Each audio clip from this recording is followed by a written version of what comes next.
So we are going to be looking this afternoon at the book of Esther.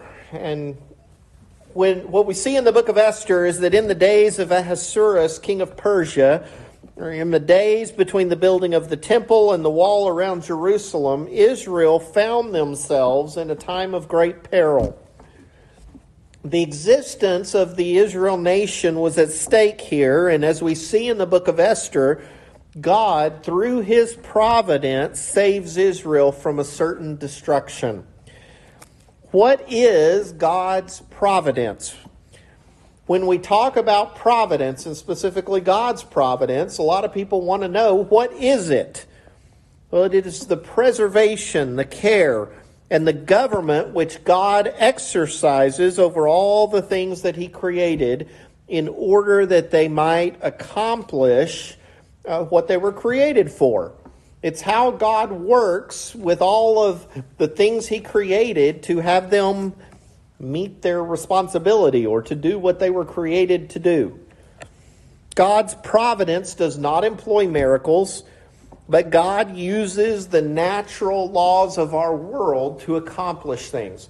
We know there were times that miracles were performed. That's not what we're talking about when we talk about God's providence. We're talking about natural order of things. Things, sometimes that seem to happen by accident or happen with not really a whole lot of explanation. Those type of things are what we're talking about. So we're going to look at this afternoon how we see and define God's providence by looking at the book of Esther and what happens in that book. So looking at the story of Esther, Ahasuerus, after coming home from conquering all of Asia, he throws a party. Now, I know all of us like a good party, right? We like a good birthday party. We like a good graduation party. We like a good party. Well, his party lasted 104 days. So we see that from chapter 1, verses 1 through 8. He throws a 104-day party. Very rowdy, very expensive. Verses 9 through 12 talks about he becomes drunk. And he calls for his wife, who was very beautiful. And he wanted her to come and parade around in front of the guests. Now, evidently, he wanted his wife to parade around in front of the guests naked or very near so they could see what kind of a beautiful woman she was. Well, Vashti refuses to be a spectacle. And in verse 12 of chapter 1, Queen Vashti refused to come at the king's command, brought by his eunuchs. Therefore the king was furious, and his anger burned within him. So he gets mad. He gets mad about this. And in verse 13 through 22, he decides that Vashti should be removed as the queen to set an example to all women. She wouldn't get up and dance the way he wanted her to. She wouldn't show off the way he wanted her to. So he then wanted her removed from her position. So his anger was pacified in chapter 2. He began to miss the company of a woman. And he begins a search for a new queen. So they bring in virgin maidens before the king, and Esther catches his eye. And in verse 17 of chapter 2, the king loved Esther more than all the other women, and she obtained grace and favor in his sight more than all the virgins. So he set the royal crown upon her head and made her queen instead of Vashti.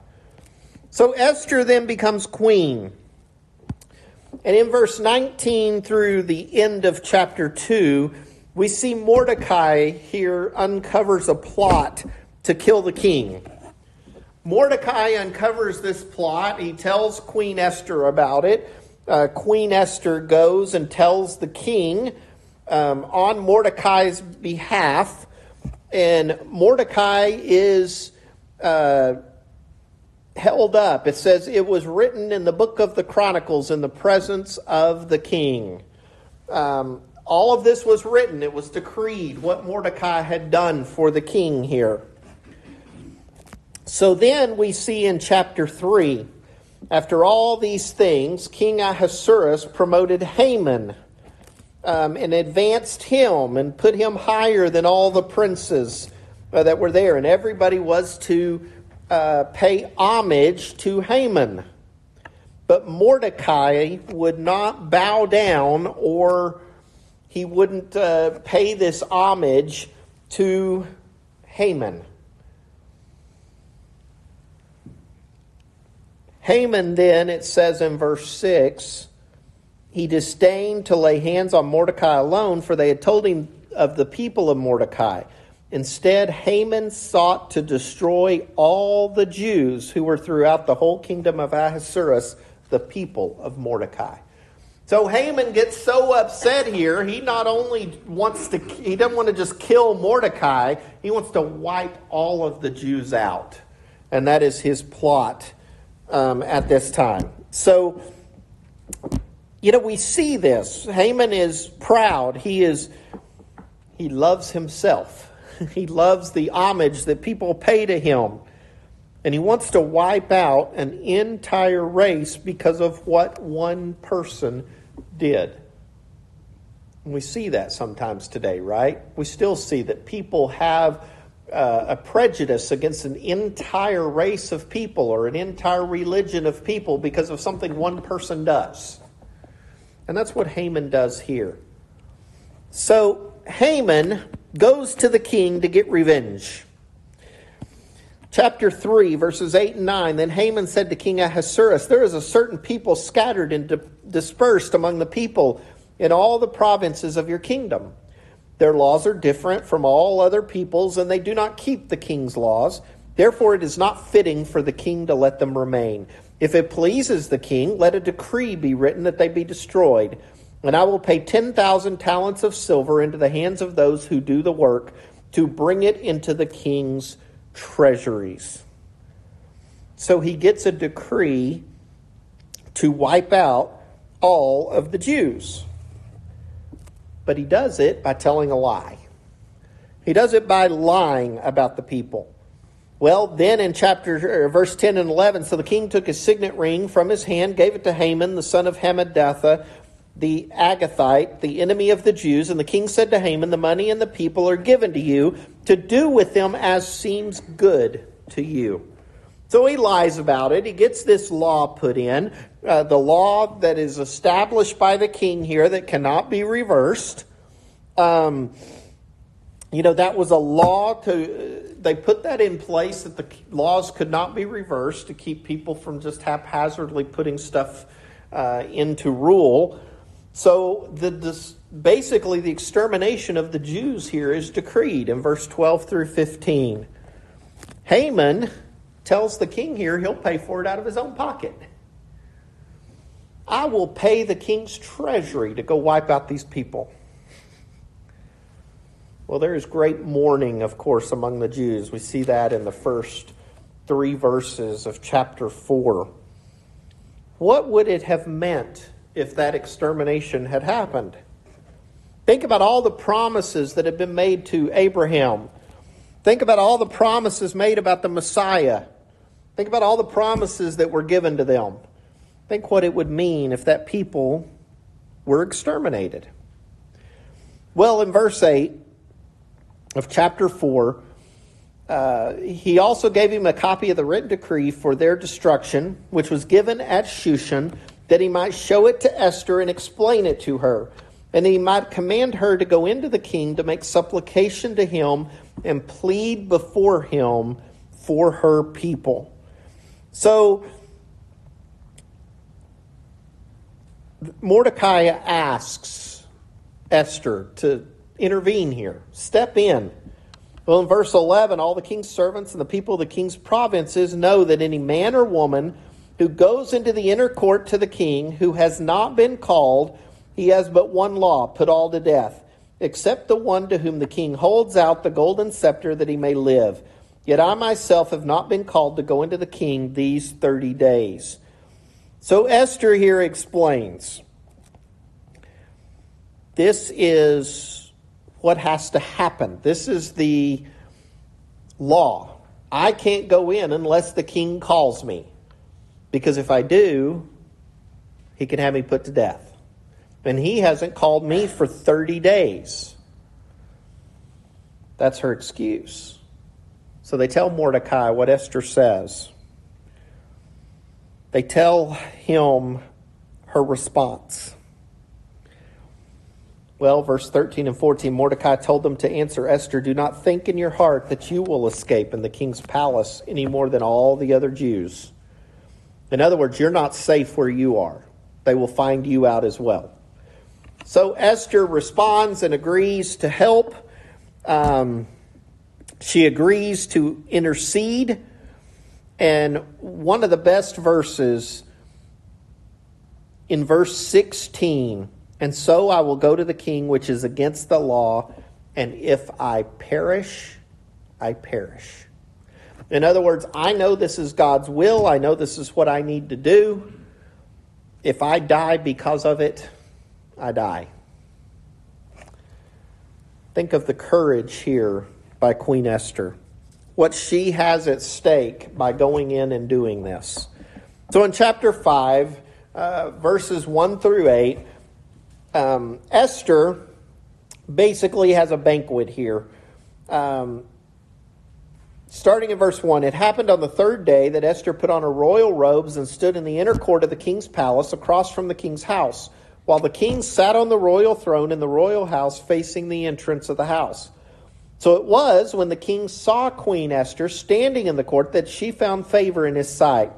And the king held out to Esther the golden scepter that was in his hand. Then Esther went near and touched the top of the scepter.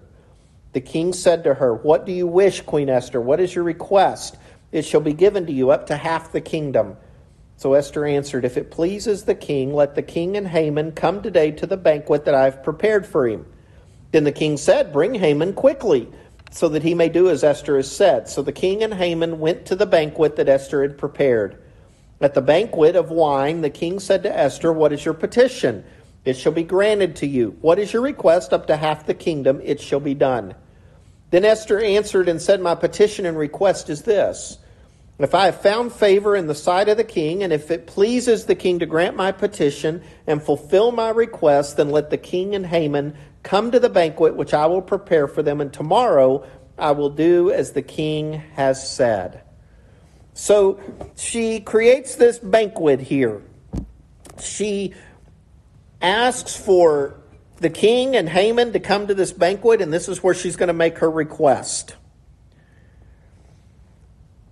What does Haman think? Haman gets invited to this banquet, and boy, he's excited.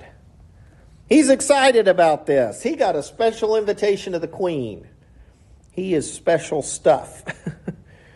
And he goes and he tells his friends and his wife about all the great things that have been happening to him. Well, in verse 14 of chapter 5, then his wife Zeresh and all his friends said to him, "Let a gallows be made 50 cubits high, and in the morning suggest to the king that Mordecai be hanged on it. Then go merrily with the king to the banquet." And the thing pleased Haman, so he had the gallows made. So Haman thinks, I'm in good favor here with the king. I just got invited to this banquet. I'm in a lofty position. His wife says, "Go ahead and build a gallows. Make the request to the king. Get him hung. You've got the weight. You can do it." Well, God has other plans. Because in chapter 6, that night the king was unable to sleep. And he asks to read the King's Chronicles, to read the history. He wants to read the book of the Kings. And he goes back and he reads about Mordecai. He reads where Mordecai had saved the king's life. And he asks, has Mordecai ever been honored? And he says no. Well, about this time, after the king reads this, here comes Haman. Haman comes up on the scene. Chapter 6, verses 6 through 9. Haman came in. The king asked him, "What shall be done for the man whom the king delights to honor?" Well, of course, Haman, being a right guy full of himself, thinks, "Ooh, he's talking about me. Asks, what should we do to honor him? Haman answered, for the man whom the king delights to honor, let a royal robe be brought to the which the king is worn, and a horse on which the king is ridden, which has a royal crest on his head. Parade him through the city on horseback. King says, hurry, take the robe to Mordecai, and do this to Mordecai. Array him in the robe, put him on the horse. Now think about it this time. Think about the humiliation for Mordecai, or for Haman at this point. Think about the humiliation. You're going to ask him for him to be killed.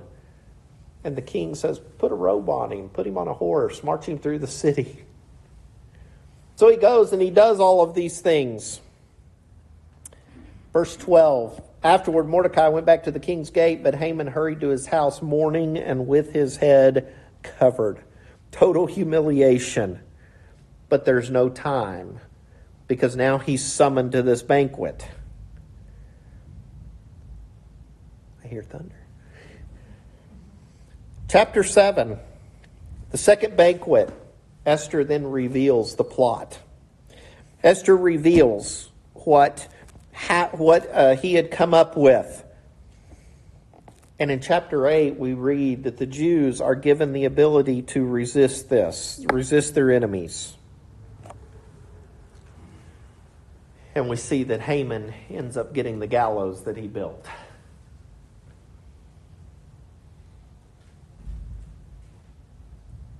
It's interesting in the book of Esther that the name of God is not actually mentioned.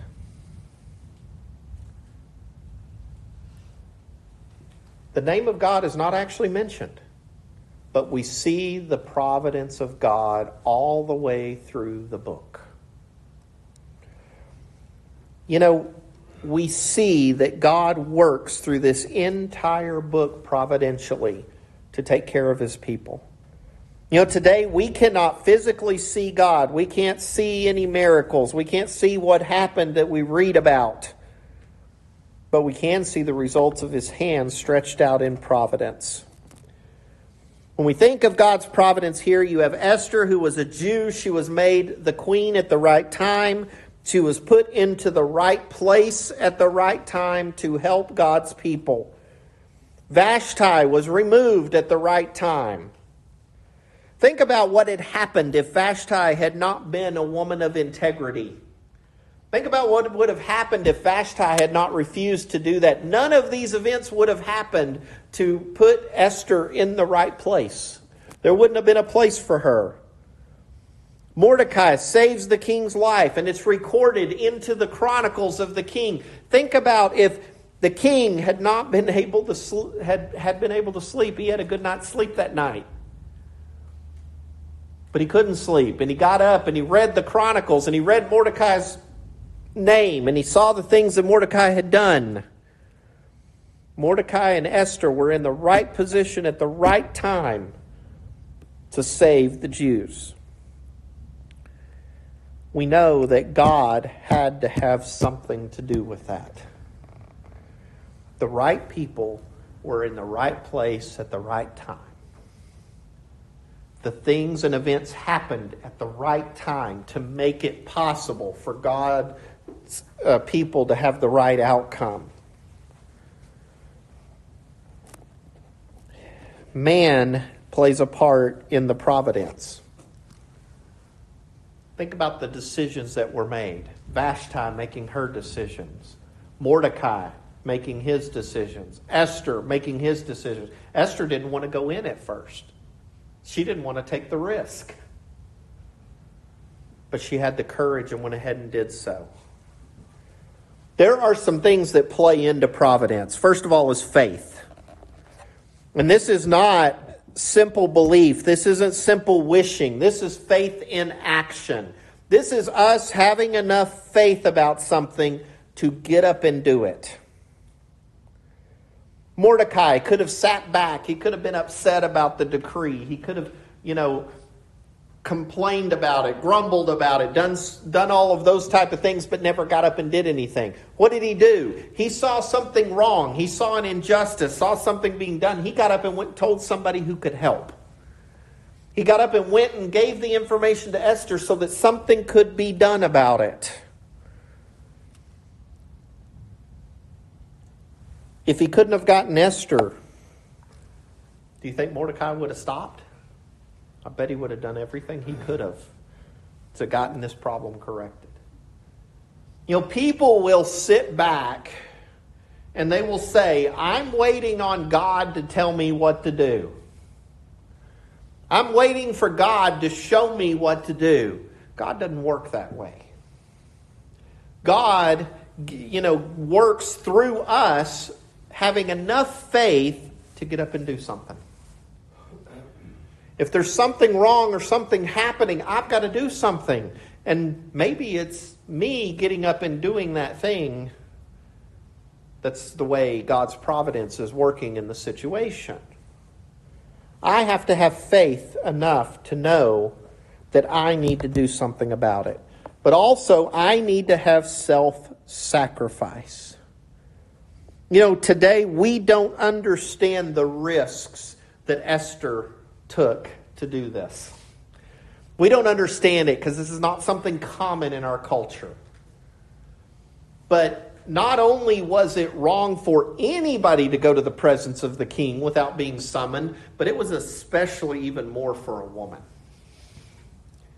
For a woman to speak out and to say something. And here you have a woman take this huge risk in this day and time in this culture.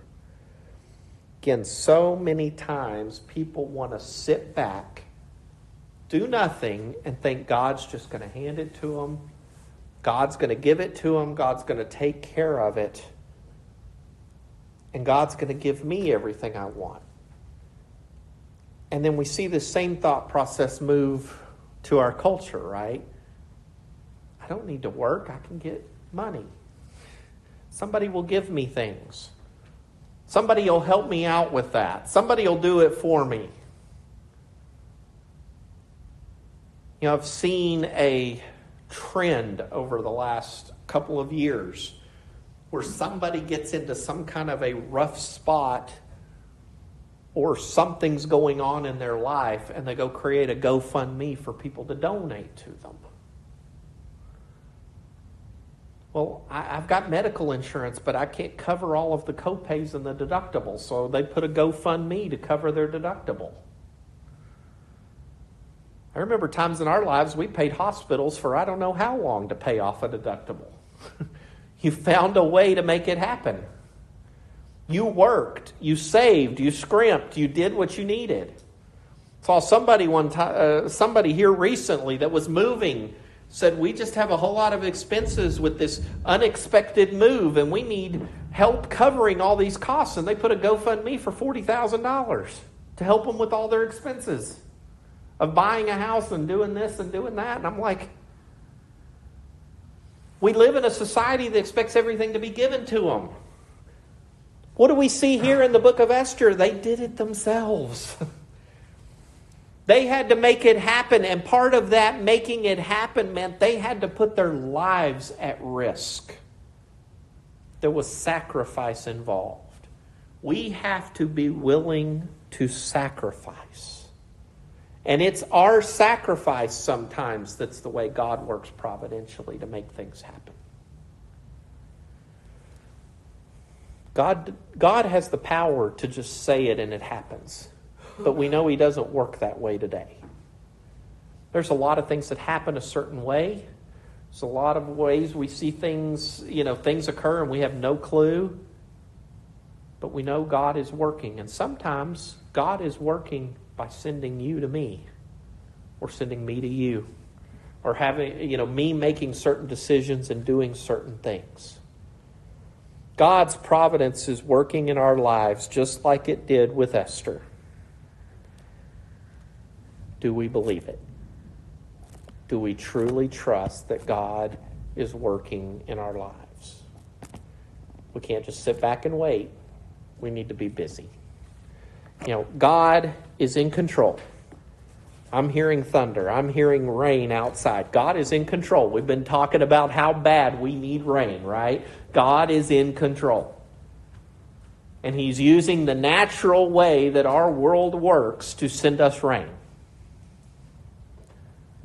Just like He uses you and me to do His work. If we can help you in any way, please come as we stand and sing.